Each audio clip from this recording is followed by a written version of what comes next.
and welcome to the commemoration site for the South Lebanese Army. The South Lebanese Army, known as the SLA, was a military organization active in South Lebanon for 25 years with the full cooperation of the Israel Defense Forces. Their mutual cooperation lasted until Israel withdrew from Lebanon in the year 2000. This commemoration site was established here to preserve the profound legacy of the SLA and the hundreds of soldiers who lost their lives during the lengthy war. The war started in the 1970s when Palestinian terror organizations that had relocated from Jordan to Lebanon began operating against Israel. These terror organizations deepened their hold in South Lebanon and created a kind of state within a state called Fatah land. Their brazen presence in Lebanon dragged the entire country into a civil war, including Lebanon's many ethnic groups, other Middle East countries, and the superpowers. Most severely affected was the Christian population in South Lebanon. They had been living in enclaves surrounded by their Muslim neighbors, suffering from continuous violence. In response to this situation, a Christian militia was formed in the nearby village of Klea.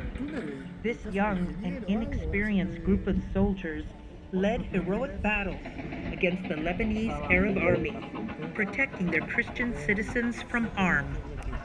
In March 1976, a stone wrapped in paper was thrown from the Lebanese side of the border onto the road inside Israel, not far from where you stand now. Written on the paper was a request from the soldiers and civilians from the Lebanese village of Klea. They pleaded with the IDF to join them in defending the region from Palestinian terrorists. The IDF accepted their request, marking the beginning of a long period of cooperation between Israel and the population of South Lebanon. The militia, known as El Klea Force, liberated the town of Marjayoun in 1977 from Muslim hold. Their victory laid the foundation for the establishment of the Army of Free Lebanon. Command over this force was first given to Major Syed Haddad, who strengthened the unit, turning it into a strong military presence. Gradually, the force also received responsibility over the Christian enclaves of Ramish and Jazin, and split off from the Lebanese army. Haddad enjoyed immense support from both the Christian population and the soldiers of the force, which became known as the Army of Free Lebanon. As the war began to take its toll on the civilian population, requests for humanitarian support for Lebanese residents in the region increased. Israel responded by providing them with medical and economic aid. Support grew even among the Israeli population through donations of goods and food. The passage where the transfer of packages and supplies took place was called the Good Fence. Help from the IDF included military supplies, arms, and training of the Army of Free Lebanon. The assistance was at first classified, but later became open and well known. Terror activities by the Palestinians continued unabated, turning against both Israel and the Army of Free Lebanon. In response, in 1978, the IDF launched Operation Litani, capturing the entire region up to the Litani River and pushing most of the Palestinian terrorists out of South Lebanon. Following the retreat of the IDF from Lebanon, the Army of Free Lebanon received control over a security strip stretching along the border between Israel and Lebanon. The force gained strength from equipment and training supplied by the IDF, turning it into a small but significant army.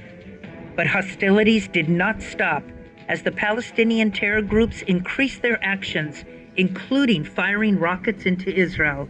In 1982, Israel launched Operation Peace for the Galilee, and the IDF advanced inside Lebanon up to Beirut.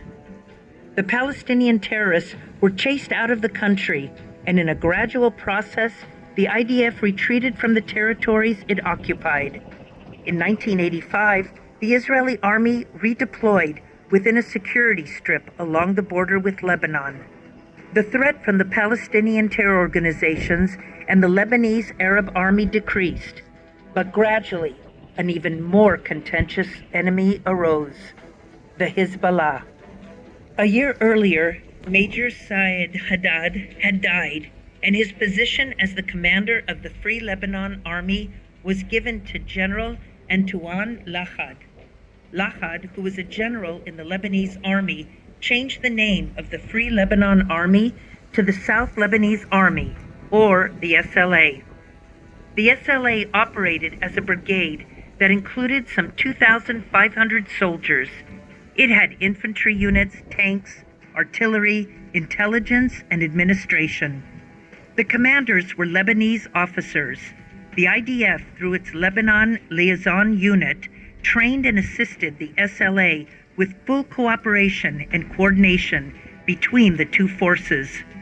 The soldiers of the SLA operated 46 strongholds, from Rosh HaNikra in the west to the slopes of Mount Hermon in the east. They led patrols along the various routes in the region, as well as engaging in special operations and intelligence gathering outside the security strip.